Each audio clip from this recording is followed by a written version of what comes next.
Genghis Khan was born around the year 1162 in the harsh and frozen steppes of Mongolia with the name Temüjin. He was neither a prince nor an heir to power. His childhood was shaped by poverty, hunger, constant flight, and the death of his father at the hands of tribal enemies. His clan was shattered and his family was pushed to the margins of society. From an early age, Temüjin learned that survival meant struggle.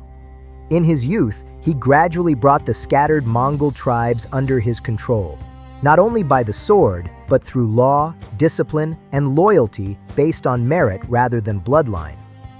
Old enemies were either destroyed or, if they surrendered, absorbed into his new system of power. Finally, in the year 1206, at a great tribal assembly, he was proclaimed Genghis Khan, ruler of the world. Genghis Khan was not an ordinary commander.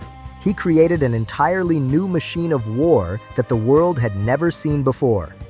The core of his army was ultra-fast mounted archers, warriors who could charge, shoot, retreat in deception, and strike again with deadly precision. But the true strength of the Mongol army was not speed alone. It lay in intelligence, espionage, coordination, and psychological terror. His first great conquests began in China. The western Xia state and then large parts of northern China fell one after another. Cities that resisted were sometimes completely destroyed so that the message of fear would spread to all surrounding lands. But the true turning point in world history came when Genghis Khan turned west, toward the Islamic world and the lands of Iran. At first, he sought only trade. He sent a caravan of merchants into the territory of the Khwarazmian Empire. The governor of Otrar massacred the caravan. Genghis Khan then sent his ambassadors of peace. They too were killed. This became the spark for one of the deadliest military campaigns in human history. In the year 1219, the Mongol army invaded the Khwarazmian Empire. Bukhara, Samarkand, Merv, Nishapur, Herat, and dozens of great cities fell one after another. Genghis Khan did not fight with the sword alone.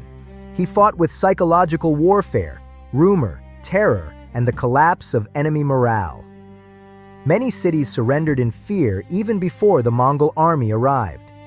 Armies of tens of thousands were trapped by the tactic of the false retreat, drawn deep into the open plains and then surrounded and annihilated from multiple directions. Yet Genghis Khan was not only a destroyer. He was also a ruthless but highly intelligent organizer.